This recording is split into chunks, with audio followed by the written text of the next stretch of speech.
L'Israël a recommencé encore à distribuer les Palestiniens un peu en Afrique. La famille a allumé la télé et écouté cette vidéo jusqu'à la fin. Vous savez tous, je vous ai présenté une vidéo à un moment, il y a au moins un mois de cela, au moment de cesser le feu entre l'Israël et Palestine.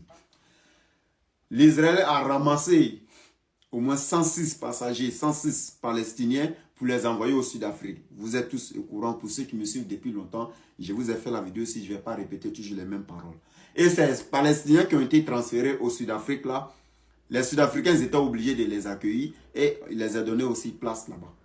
Pourquoi ils avaient envoyé ces Palestiniens au Sud-Afrique? Parce qu'à un moment, il y a eu des votes à l'ONU où les pays qui devraient reconnaître Palestine comme territoire. Vous savez tous que Sud-Afrique avait voté pour reconnaître Palestine comme territoire. C'est la raison pour laquelle ça fait du mal aux Israéliens. Le jour, ils ont voulu maintenant transférer ces Palestiniens.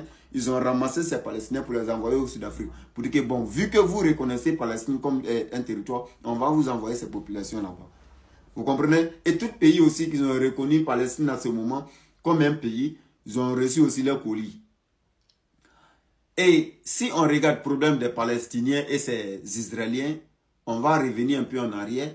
Dans les années, les Juifs d'abord vivaient où? Ils vivaient tous en Europe. Comme vous, bon, pour ceux qui connaissent l'histoire, c'est pas tout le monde qui sait ça. Mais moi, je vous informe que les Juifs étaient d'abord vers l'Europe. C'est l'Europe qui a transféré maintenant ces Juifs-là vers Palestine. Et Palestine qui a donné territoire aux Juifs qui est devenu Israël. Et aujourd'hui, ces Israéliens ont eu le pouvoir maintenant sur les Palestiniens. Aujourd'hui, ils ont occupé tout territoire de Palestine. Vous savez tous que Donald Trump qui avait signé aussi, c'est le fait aussi aux Palestine, entre Palestine et l'Israël. Hier, Netanyahou a reçu Donald Trump. Donald Trump qui a donné le feu vert à Netanyahou de recommencer encore à chasser les Palestiniens sur leur propre territoire. Tout est là. L'histoire ne ment pas, sauf si on laisse les menteurs la raconter. L'histoire est là. J'ai la vidéo avec moi. La vidéo elle est là. Donald Trump il explique tout en anglais. Voilà, il donne le feu vert aux Israéliens de continuer maintenant le combat et de continuer à expulser les Palestiniens sur leur propre territoire. Et ces Palestiniens qui arrivent maintenant vers l'Afrique ici maintenant, qui sont accueillis par les Africains. Je vais vous raconter une petite histoire. Même le Liban aussi. L'Israël a aussi le projet de frapper Liban plus tard dans l'avenir. Ça peut être peut-être dans 2 ans ou d'ici 2030. Ils vont aussi commencer le combat avec Liban. Donc, c'est la raison pour laquelle les Libanais, ils ont compris le système.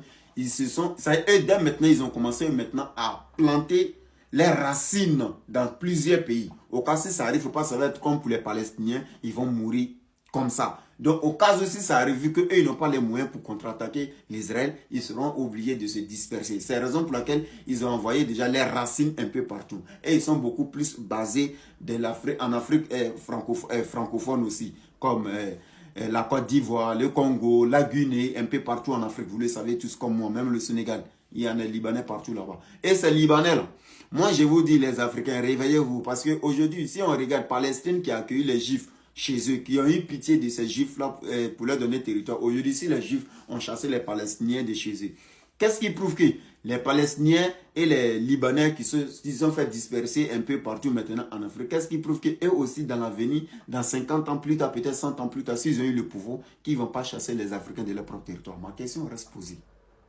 C'est la raison pour laquelle je demande à mes frères africains de faire très attention. On accueille, c'est vrai, surtout la Côte d'Ivoire. Pays de l'hospitalité. Voilà, continuez à accueillir. Mais pensez aussi à l'avenir des enfants qui vont venir 50 ans plus tard. Parce que quand on dit préparer l'avenir des enfants du pays, là, ça ne veut pas dire préparer l'avenir de 2026. Ou bien préparer l'avenir de 2027. Ça, c'est des trucs qui sont côte-côte. On peut voir la vérité vite fait. Mais nous, moi, je vous explique de quelque chose qui va se passer dans 50 ans plus tard, si ça continue comme ça. Le danger que l'Afrique qui poursuit l'Afrique d'ici 50 ans, c'est ce que moi je vous explique aujourd'hui. C'est la raison pour laquelle peu de personnes comprennent ce que je dis. Parce que moi, mes vidéos, si tu veux, la vérité, je peux te dire, c'est dans les 20 ans, 30 ans, ça peut venir. Avec ces Libanais qui sont en train de se développer en Afrique chez nous. Ils prennent le côté respiratoire du pays même. Parce que quand on dit l'économie d'un pays, c'est l'économie du pays, c'est comme le nez du pays. Une fois que tu bloques la respiration, le pays meurt. Une fois que tu bloques l'économie, le pays meurt. Comme façon, on a passé aussi sur ce côté dans les années 90 avec Félix Houphouët-Boigny, le pays qui a failli partir en faillite. Il y a certains pays même qui ont fait faillite à cause de l'économie qui a chuté. Qui se souvient de l'histoire de l'Union soviétique? La Russie aujourd'hui, là, c'était l'Union soviétique. Il y avait les Pologne, les Roumanie, les Albanie, tous étaient dans l'Union soviétique.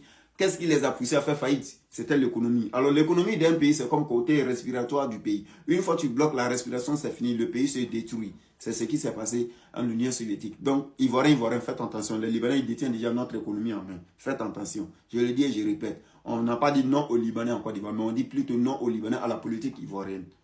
Le combat est très long et c'est trop lourd.